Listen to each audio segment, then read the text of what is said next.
सोचो पैसा, लेकिन डिजिटल क्रिप्टो कोइंस को समझने का सबसे आसान तरीका यही है।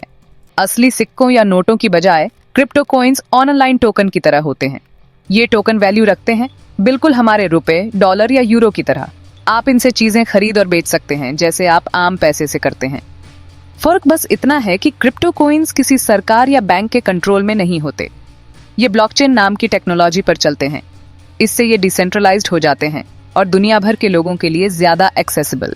सोचो, एक क्रिप्टो कॉइन एक डिजिटल एंट्री की तरह है, एक ग्लोबल लेजर में।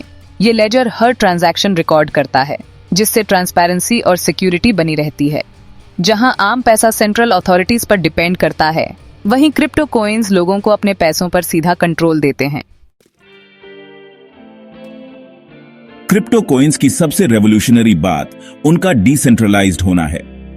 इसका मतलब है कि ये किसी एक सेंट्रल अथॉरिटी के कंट्रोल में नहीं होते। आम बैंकिंग सिस्टम में जहां सरकारें और फाइनेंशियल इंस्टीट्यूशंस का कंट्रोल होता है, वहीं crypto peer to peer network पर चलता है। इसका मतलब है कि लोग सीधे एक दूसरे से ट्रांजैक्शंस कर सकते हैं, बिना किसी मिडलमैन के। किसी एक के हाथ में पूरा सिस्टम का कंट्रोल नहीं होता। ये एक डिस्ट्रीब्यूटेड लेजर टेक्नोलॉजी पर आधारित है, जिसे ब्लॉकचेन कहते हैं। हर ट्रांजैक्शन का रिकॉर्ड इस ब्लॉकचेन पर होता है, जो सभी पार्टिसिपेंट्स के पास होता है। डिसेंट्रलाइजेशन के कई फायदे हैं। सबसे पहले, यह सिस्टम को बहुत रेजिलिएंट बनाता है। अगर एक नोड फेल हो जाए तो भी पूरा नेटवर्क चलता रहता है। इससे ट्रांसपेरेंसी बढ़ती है, क्योंकि सारे ट्रांजैक्शंस ब्लॉकचेन पर रिकॉर्ड होते हैं, जो कोई भी देख सकता है। यह ट्रस्ट को बढ़ावा देता है, क्योंकि कोई भी ट्रांजैक्शन छुपाया नहीं जा सकता। सिक्योरिटी भी बढ़ती है, क्योंकि पूरे नेटवर्क को हैक करना या उसमें गड़बड़ी करना बहुत मुश्किल होता है। हर ट्रांजैक्शन क्रिप्टोग्राफिकली सिक्योर्ड होता है, जिससे डेटा टैंपरिंग लगभग असंभव हो जाता है। और फाइनेंशियल इंक्लूजन को बढ़ावा मिलता है। जिन लोगों के पास बैंकिंग फैसिलिटीज नहीं हैं, वो भी ग्लोबल इकोनॉमी में पार्टिसिपेट कर सकते हैं। ये उन लोगों के लिए एक बड़ा अवसर है जो ट्रेडिशनल बैंकिंग सिस्टम से बाहर हैं। सोचो, आप विदेश में अपने दोस्त को बिना किसी ज्यादा फीस या लंबे प्रोसेस के पैसे भेज रहे हैं। ये क्रॉस बॉर्डर पेमेंट्स को बहुत आसान और सस्ता बना देता है। यही डिसेंट्रलाइजेशन की पावर है। ये सिर्फ फाइनेंशियल ट्रांजैक्शंस तक सीमित नहीं है, बल्कि स्मार्ट कॉन्ट्रैक्ट्स और डिसेंट्रलाइज्ड एप्लीकेशंस डैप्स के रूप में भी इसका उपयोग हो रहा है। क्रिप्टो कॉइन्स जियोग्राफिकल बाउंड्रीज से परे हैं और वैल्यू ट्रांसफर करने का एक तेज और एफिशिएंट तरीका देते हैं। ये ग्लोबल इकोनॉमी को एक नई दिशा में ले जा रहे हैं, जहां फाइनेंशियल सिस्टम्स अधिक इंक्लूसिव और एक्सेसिबल हो रहे हैं। भविष्य में हम एक ऐसी दुनिया की कल्पना कर सकते हैं जहां क्रिप्टो करेंसीज मुख्य धारा में होंगी और डिसेंट्रलाइज्ड सिस्टम्स हमारे रोजमर्रा के जीवन का हिस्सा बन जाएंगे। ये एक नई फाइनेंशियल रेवोल्यूशन की शुरुआत है। क्रिप्टो करेंसी के दिल में ब्लॉकचेन टेक्नोलॉजी होती है। यह एक डिसेंट्रलाइज्ड सिस्टम है, जिसका मतलब है कि इसे किसी सेंट्रल अथॉरिटी द्वारा कंट्रोल नहीं किया जाता। इसे एक डिजिटल लेजर समझो, जो हर क्रिप्टो ट्रांजैक्शन का रिकॉर्ड रखता है। हर ट्रांजैक्शन को एक ब्लॉक में रिकॉर्ड किया जाता है और ये ब्लॉक्स एक चेन में जुड़ते जाते हैं, जिसे हम ब्लॉकचेन कहते हैं। ये लेजर कंप्यूटर्स के एक बड़े नेटवर्क पर फैला होता है, जिससे ये बहुत सिक्योर होता है और इसमें छेड़छाड़ करना मुश्किल होता है। इस नेटवर्क को नोड्स कहते हैं और हर नोड के पास इस लेजर की एक कॉपी होती है। नए क्रिप्टो कॉइन्स माइनिंग नाम के प्रोसेस से बनते हैं। माइनिंग एक ऐसा प्रोसेस है जिसमें नए ट्रांजैक्शंस को वेरीफाई किया जाता है और उन्हें ब्लॉकचेन में ऐड किया जाता है। इसमें कॉम्प्लेक्स मैथमेटिकल प्रॉब्लम्स सॉल्व करने होते हैं ताकि ट्रांजैक्शंस वेरीफाई हो सकें और ब्लॉकचेन में ऐड हो सकें। ये प्रॉब्लम्स क्रिप्टोग्राफिक पजल्स होते हैं, जिन्हें सॉल्व करने के लिए बहुत कंप्यूटिंग पावर की जरूरत होती है। माइनर्स, जो लोग या ग्रुप्स जिनके पास पावरफुल कंप्यूटर्स होते हैं, ये प्रॉब्लम्स सॉल्व करने के लिए compete करते हैं और जो जीतते हैं उन्हें नए कॉइन्स मिलते हैं। ये प्रोसेस बहुत एनर्जी इंटेंसिव होता है और इसमें इलेक्ट्रिसिटी की बहुत खपत होती है। एक बार आपके पास क्रिप्टो कॉइन्स आ गए तो आपको उन्हें स्टोर करने के लिए एक डिजिटल वॉलेट चाहिए। डिजिटल वॉलेट्स एक सिक्योर तरीके से आपके कॉइन्स को स्टोर करते हैं और आपको उन्हें मैनेज करने की सुविधा देते हैं। ये वॉलेट्स कई फॉर्म्स में आते हैं, सॉफ्टवेयर एप्लीकेशन से लेकर हार्डवेयर डिवाइसेस तक।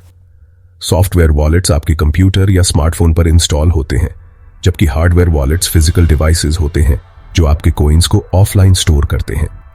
ये आपके क्रिप्टो एसेट्स मैनेज करने और ट्रांजैक्शंस करने का सिक्योर तरीका देते हैं। हार्डवेयर वॉलेट्स को सबसे सिक्योर माना जाता है क्योंकि ये इंटरनेट से डिस्कनेक्टेड रहते हैं, जिससे हैकिंग का खतरा कम हो जाता है। क्रिप्टो करेंसीज खरीदने, बेचने या ट्रेड करने के लिए आपको क्रिप्टो करेंसी एक्सचेंज यूज करना होगा। ये एक्सचेंजेस आपको विभिन्न क्रिप्टो करेंसीज के बीच ट्रेड करने की सुविधा देते हैं और आपको रियल टाइम मार्केट प्राइसेस दिखाते हैं। ये ऑनलाइन प्लेटफॉर्म्स बिचौलिए का काम करते हैं, बायर्स और सेलर्स को कनेक्ट करते हैं और ट्रांजैक्शंस करवाते हैं। कुछ पॉपुलर एक्सचेंजेस में कॉइनबेस, बाइनेंस और क्रैकन शामिल हैं। इन प्लेटफॉर्म्स पर अकाउंट बनाकर आप आसानी से क्रिप्टो करेंसीज खरीद और बेच सकते हैं। क्रिप्टो कॉइन्स की दुनिया बहुत बड़ी और डाइवर्स है। हजारों अलग अलग क्रिप्टो करेंसीज हैं। हर एक क्रिप्टो करेंसी का अपना एक यूनिक इकोसिस्टम होता है जो इसे बाकी से अलग बनाता है। हर कॉइन के अपने यूनिक फीचर्स, पर्पस और अंडरलाइंग टेक्नोलॉजी होती है। कुछ कॉइन्स का उद्देश्य फाइनेंशियल ट्रांजैक्शंस को आसान बनाना है, जबकि कुछ का फोकस स्मार्ट कॉन्ट्रैक्ट्स और डिसेंट्रलाइज्ड एप्लीकेशंस पर होता है। बिटकॉइन सबसे पहली और सबसे फेमस क्रिप्टो करेंसी ने पूरी इंडस्ट्री के लिए रास्ता बनाया। इसे 2009 में सटोशी नाकामोटो ने इंट्रोड्यूस किया था और यह डिसेंट्रलाइज्ड डिजिटल करेंसी का पहला एग्जाम्पल है। यह डिजिटल स्टोर ऑफ वैल्यू और मीडियम ऑफ एक्सचेंज का काम करता है। बिटकॉइन का primary use case value transfer और स्टोर ऑफ वेल्थ के रूप में है। ऑल्ट कॉइन्स मतलब ऑल्टरनेटिव कॉइन्स बिटकॉइन के अलावा बाकी सभी क्रिप्टो करेंसीज हैं। ये कॉइन्स बिटकॉइन के लिमिटेशंस को एड्रेस करने के लिए बनाए गए हैं और कई बार यूनिक फीचर्स ऑफर करते हैं। ये कई तरह के फंक्शनैलिटीज ऑफर करते हैं, जैसे कि faster transaction speeds, lower fees और enhanced privacy features. Alt coins का इकोसिस्टम बहुत डायनामिक और इनोवेटिव है। स्मार्ट कॉन्ट्रैक्ट्स और डिसेंट्रलाइज्ड एप्लीकेशंस से लेकर प्राइवेसी फोकस्ड ट्रांजैक्शंस तक। इथेरियम, जो 2015 में लॉन्च हुआ था, स्मार्ट कॉन्ट्रैक्ट्स और डैप्स के लिए सबसे पॉपुलर प्लेटफॉर्म है। स्टेबल कॉइन्स, जैसा कि नाम से पता चलता है, स्टेबल वैल्यू मेंटेन करने की कोशिश करते हैं ताकि वॉलेटिलिटी को कम किया जा सके। ये कॉइन्स अक्सर फिएट करेंसीज जैसे यूएस डॉलर से पेगेड होते हैं। स्टेबल कॉइन्स का प्राइमरी यूज केस है वैल्यू प्रिजर्वेशन और एवरीडे ट्रांजैक्शंस में स्टेबिलिटी प्रोवाइड करना। ये उन लोगों के लिए लेस वॉलेटिल ऑप्शन है जो एवरीडे ट्रांजैक्शंस के लिए क्रिप्टो करेंसीज यूज करना चाहते हैं। स्टेबल कॉइन्स का अडॉप्शन तेजी से बढ़ रहा है, खासकर रिमिटेंसेस और क्रॉस बॉर्डर पेमेंट्स में। मीम कॉइन्स, जो अक्सर इंटरनेट मीम्स या ट्रेंड से इंस्पायर्ड होते हैं, क्रिप्टो करेंसीज का एक लाइट हार्टेड रूप है। डॉज कॉइन, जो 2013 में एक जोक के रूप में शुरू हुआ था, आज एक सिग्निफिकेंट मार्केट प्रेजेंस रखता है, लेकिन कुछ ने काफी ट्रैक्शन और मार्केट कैपिटलाइजेशन गेन की है, जैसे कि डॉज कॉइन और शिबा इनू। ये कॉइन्स कम्युनिटी ड्रिवन होते हैं और अक्सर सोशल मीडिया ट्रेंड्स से प्रभावित होते हैं, जो क्रिप्टो स्पेस के अनप्रिडिक्टेबल नेचर को दिखाता है।